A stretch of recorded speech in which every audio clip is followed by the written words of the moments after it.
When you walk out of a movie theater watching a horror movie, you're supposed to walk outside and feel creeped out, feel like someone's gonna jump at you.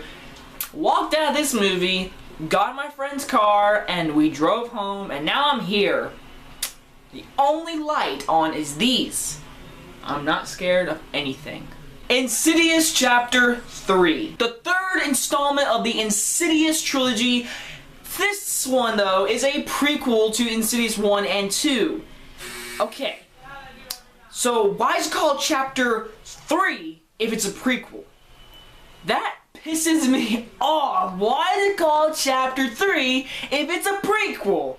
I don't get that at all. So this movie is about pretty much the old lady from the first two movies. She's pretty much like, she's out of all this ghost stuff. She used to do it, but now she's done. She's trying to get away from all that stuff until a girl comes and says, "Hey, my mom died from cancer. Can I talk to her? Can you help me?" And so she tries, doesn't work, but then a couple days later, the girl starts getting in an accident. She gets hit by a car, she hurts her neck, because the demon, this really bad demon that heard her call for her mom, has came out and now is attacking her pretty much.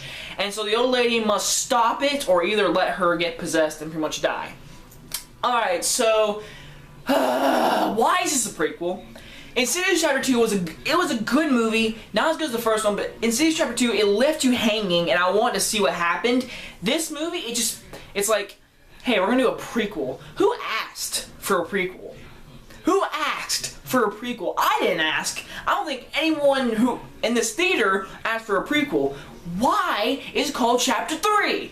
Okay, so there's one part of the movie where she's saying, she's gotta go into the dark world, whatever, the demon world, and this guy says, so, what do you want me to call it? And she says, The Furtherer. If I was the writer-director, I would have called this movie Insidious The Furtherer, or The First Haunting, or The Haunting, or Insidious The Haunting.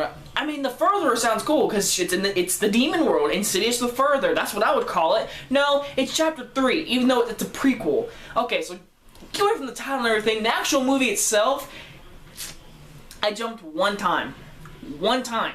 I will give the directing a little chop, because it's nowhere near as good as James 1, but it's actually decent. It's very, very decent, but it was nowhere near as good as James 1. The main girl, she did okay. I've heard a lot of people saying oh, she did a really good job, but she's got a bright future. I don't see that. I just said she did a good job. The dad, though, the guy from Shameless, he did a good job. I liked him, even though the son, they didn't care. They did not care. And toward the end of this movie, when they get those mini-series guys, the two haunted guys that are in the first one and second one, yeah, those two guys, yeah, those two guys in the miniseries, they were a waste. Why were they in it? There was no point in them. Now, a lot of you are going to ask me, is it scary? Is it scary? Not really. It's actually kind of boring. Whenever there's not a jump scare, they're in the demon world, it's literally character development you don't care about, and it's just boring, boring, boring. Characters you don't care about.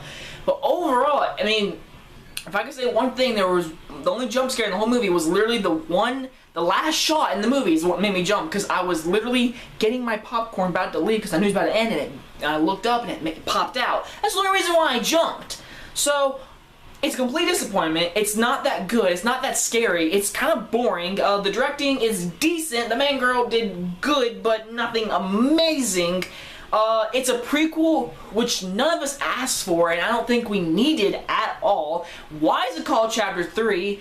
It's a mess. It's a messy horror movie, and I don't like it. And it's a waste of money, and it was so short. Holy crap. It went by really fast, and I was like, dang.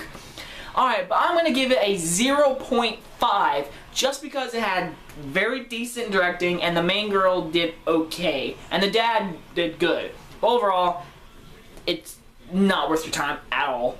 So, what did y'all think of Insidious Chapter 3? If you saw it, leave a comment down below. Tell me what you thought about it. My favorite one is the first one. I will see you guys next time. Bye, guys.